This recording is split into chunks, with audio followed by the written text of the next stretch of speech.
Hello and welcome to episode 1 of the Scale Up Your Sales and Marketing podcast. We've created this to provide practical, no-nonsense support for small business owners like you. So in this 10-part series, we're going to be actually flipping between sales and marketing all the way. So we've got 5 sales and 5 marketing that we're going to take you through and help you to understand more, to really get to the bottom of some of the basics and the fundamentals for your business. So this is going to be perfect if you're starting out or you've got a concept or you want to revisit the basics as you scale. So today is all about sales. So Leisa, tell us, how do you define sales and marketing as per Find Me the Leads? Oh, this is a tricky one. Well, it's not a tricky one, actually. Otherwise, I wouldn't still be here, would I, doing this thing called sales 20 plus years after I started out on my career. Now, I think it's really important to sort of address the elephant in the room, because I do feel that sales and salespeople do get a bit of a bad rep. So I think that they are perceived quite negatively by a lot of people, and that's something, or a perception, which has been built up over an amount of time, and probably stemming back to the days of car salesmen, double glazing salesmen.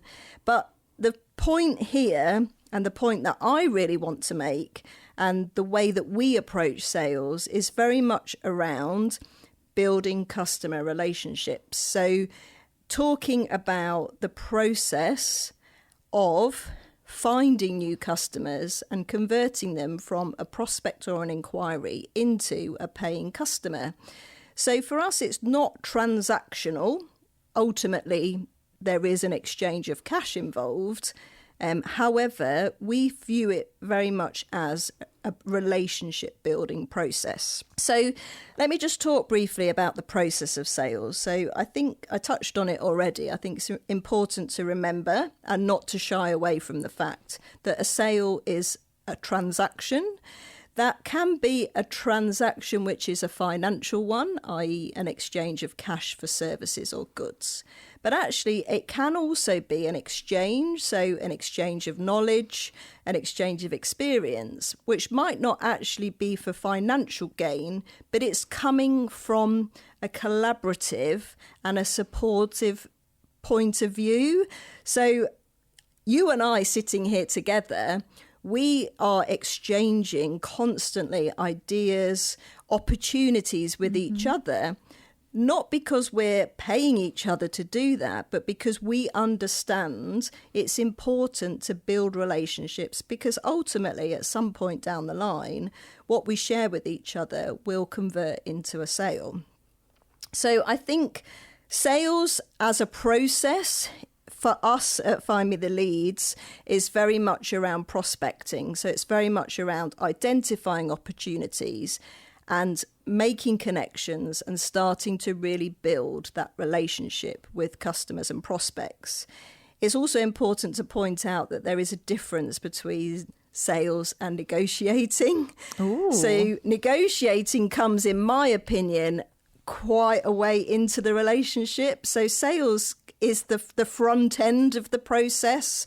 So this is what I do you want to buy it sort of thing? Obviously not quite that direct. I would never be so direct. But I see it, the process of sales is very much, and I like a foodie reference because that's my sort of area, that's my space. I see it a bit like, I like to define it as a 3-course meal. So it consists of a starter, a main course, and a dessert. And the reason I say that is because they are 3 very distinct parts of the same process.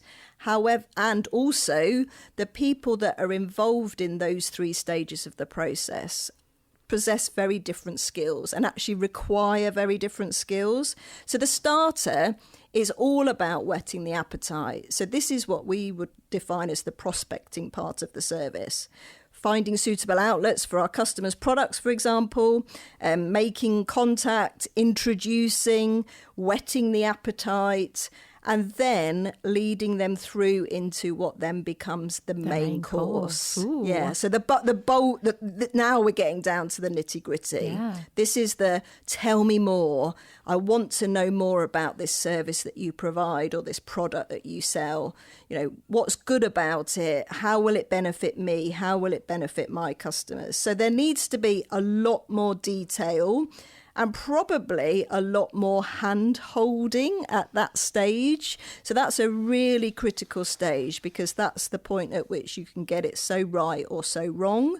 So recognising that some customers will need more hand-holding than others. So they'll need more explanation, they'll need more minute detail. Yep. And you as a salesperson need to really respond to that. And then the dessert is just basically get it done. So close the deal. And this is the bit that lots of people don't do so well, because it's a bit like, oh, what if they say no? You know, what if I've done all this work and then they turn away? I think don't underestimate the importance of the main course in overcoming what could be any potential objections to the product that you're trying to sell or the service that you're trying to sell. And that's really interesting how you put it in that starter, main course and dessert, because like as a marketeer, what I'm hearing is the AIDA model: awareness, interest, desire, action. And when you're talking about just get it done, just get the sale done, that's the action at the bottom of the funnel. Yeah. So it's really fascinating how you've put it in that different way. And I mean, we won't go into it in this episode, or indeed probably in this series, but I come from, you know, I've got a corporate background, and we had a huge amount of sales training.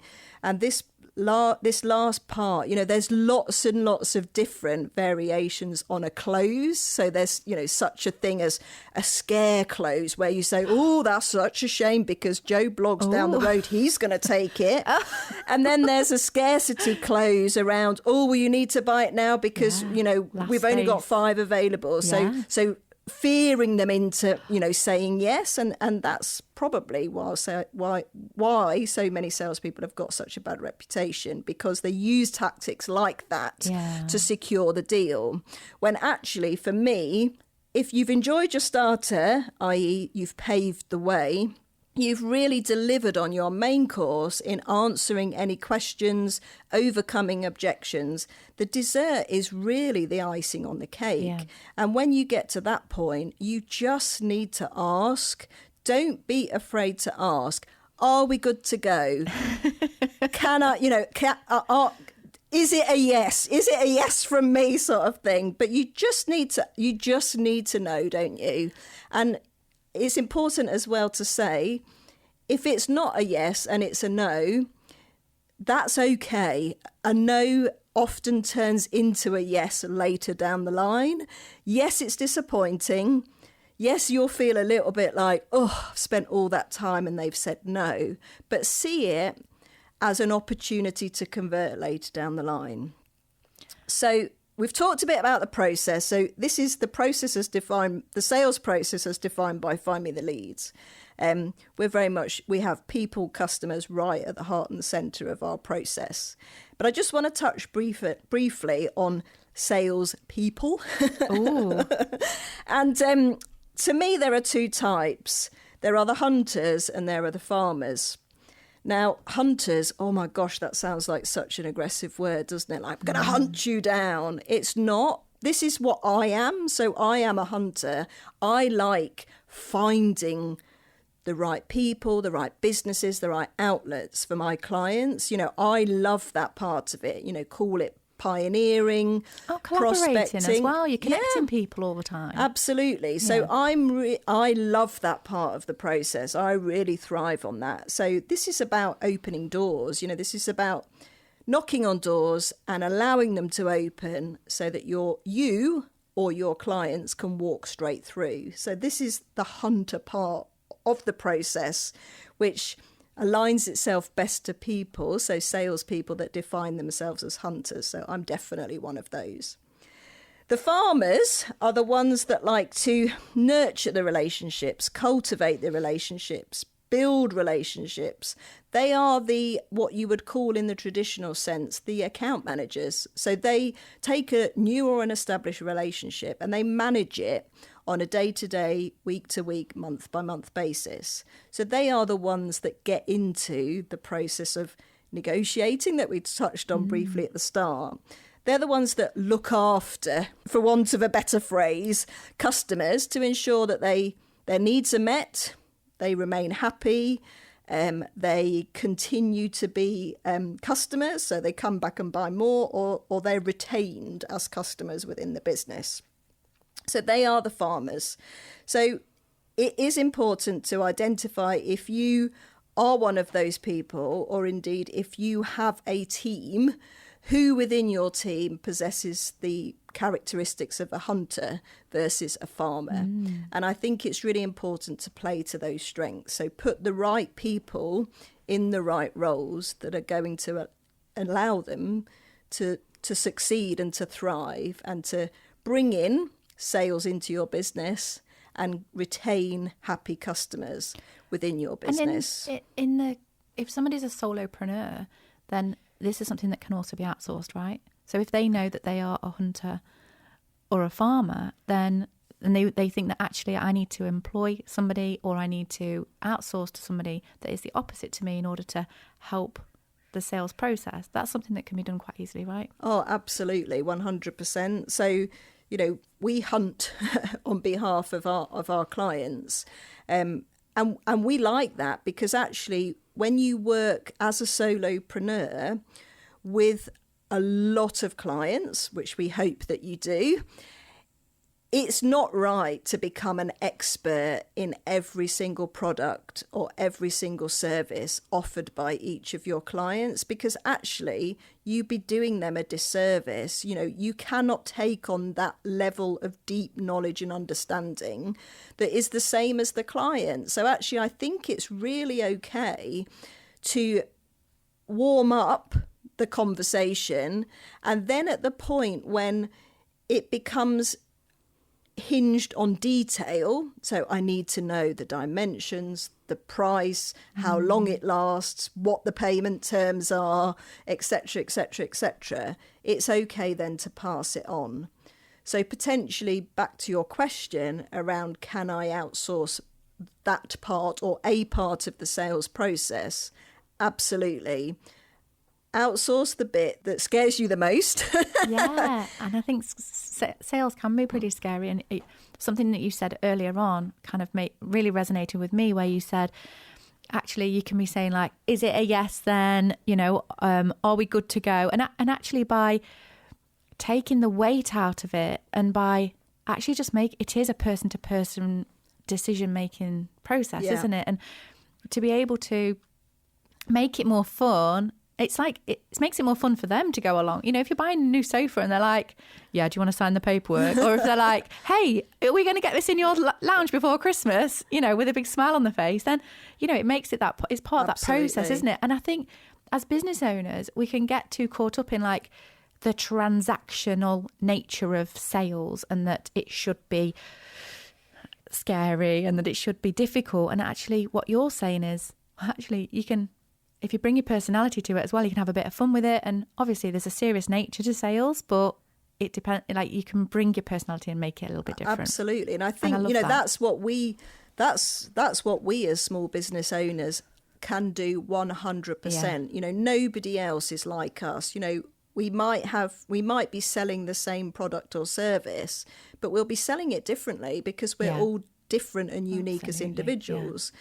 And I think we'll talk about this later on in the series, but I think back to your point around sort of process and, feeling confident, it's important to know what you're selling before you embark on the process of selling it, because actually it is important to distinguish the product from the person, because that will help you process the no's better, because you'll see it as they've said no to the service or the product that I'm selling, not no to me as the person selling it.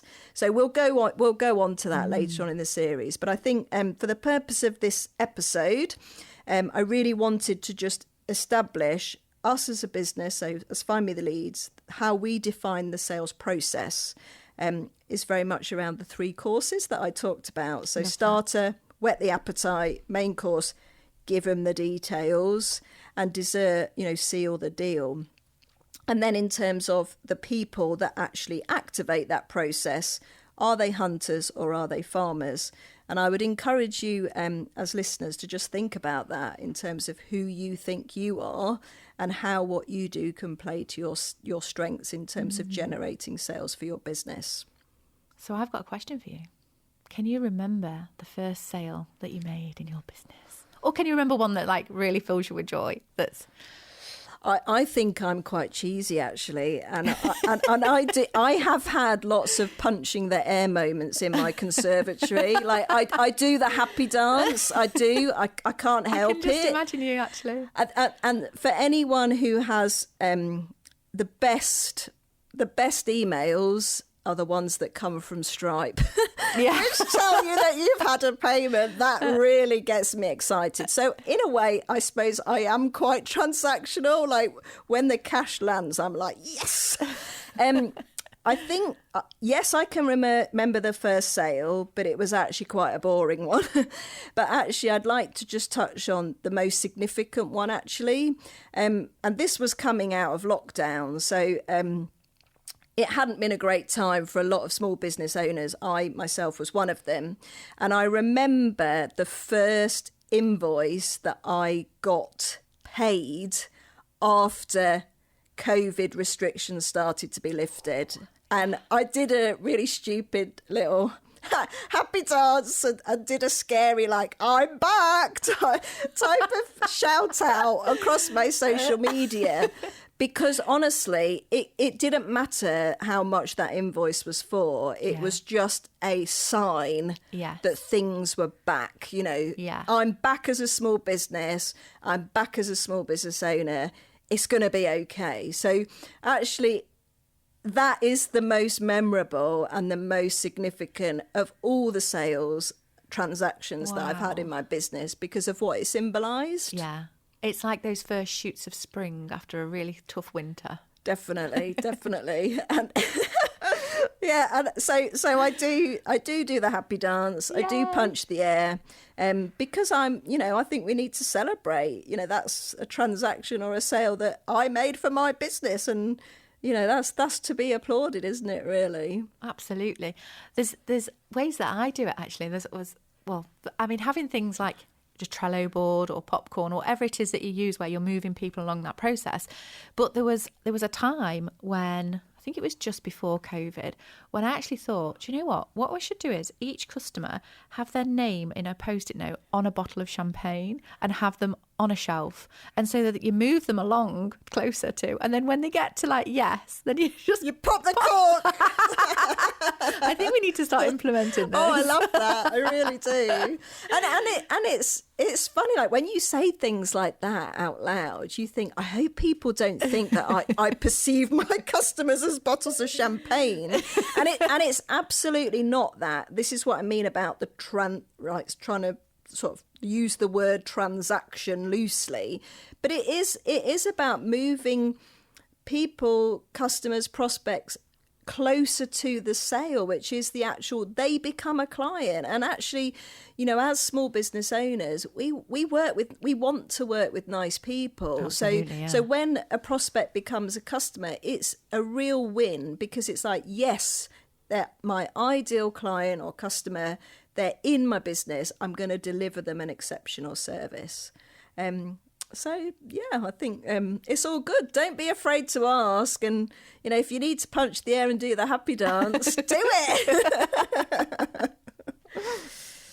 So I was going to ask you a question about the difference between push and pull sales and interrupting people's day with phone calls and things like this. Like, how do you know when it's the right time to push somebody a little bit further and to kind of keep asking, or when do you interrupt them and when do you not? Like that kind of process, because I think that can be for business owners.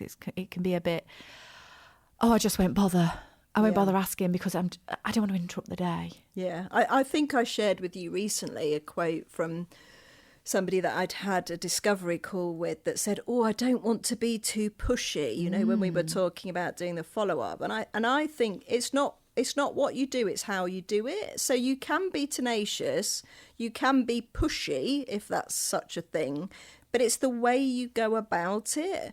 And do you know, the way that I view it is each interaction I make, obviously I want it to be a positive one, but that's one potentially, and this is me, ever the optimist, I'm thinking, the person is thinking, oh, thank goodness, that's something I can cross off my to-do list, because actually that's one less call I have to make today, or one less email I need to send, because that person has taken the responsibility away from me and done it themselves.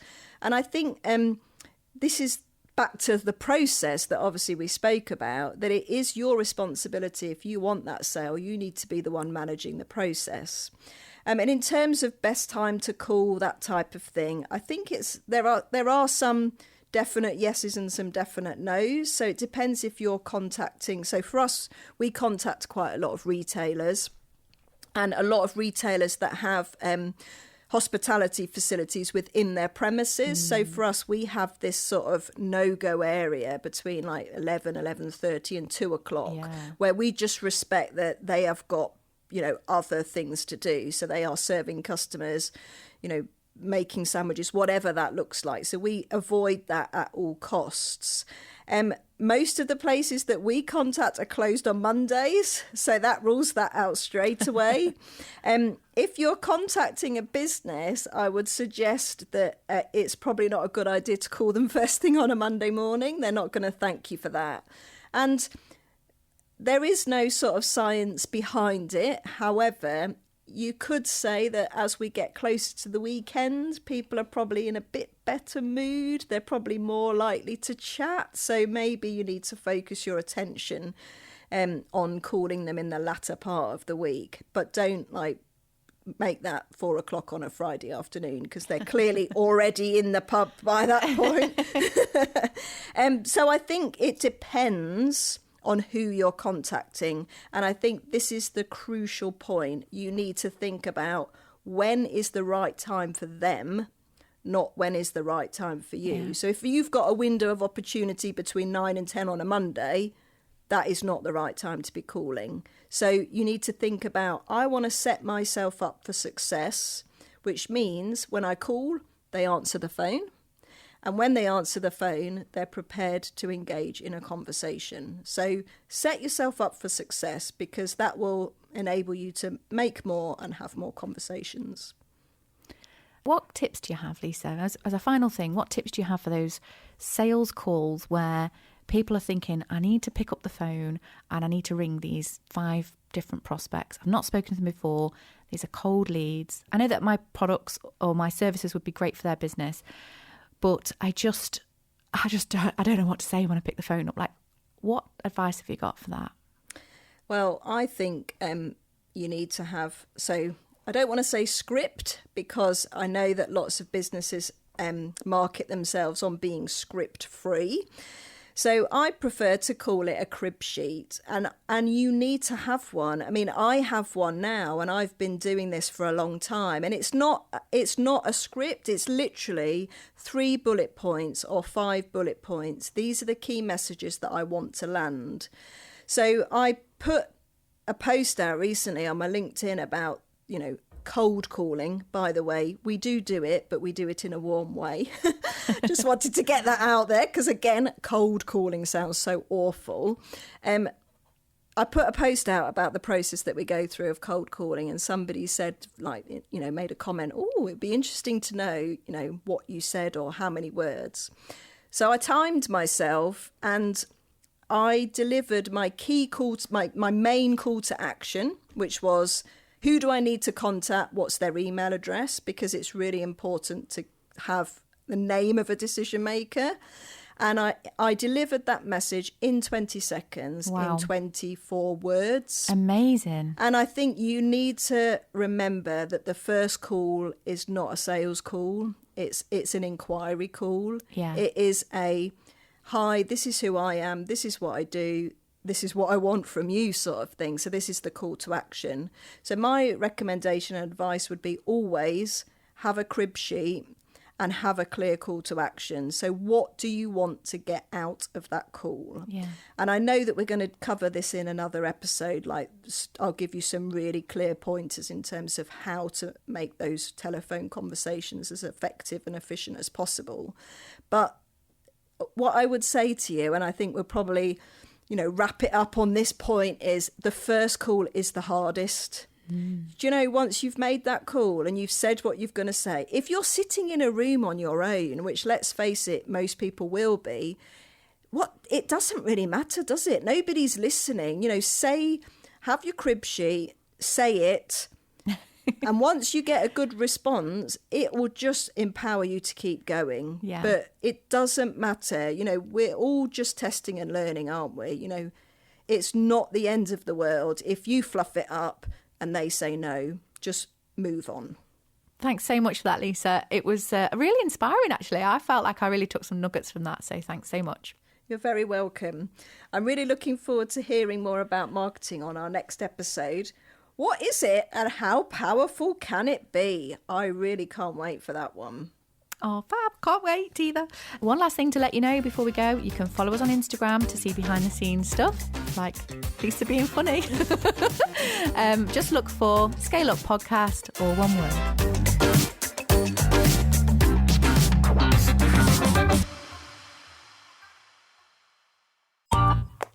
This has been a Monkey Pants Productions podcast.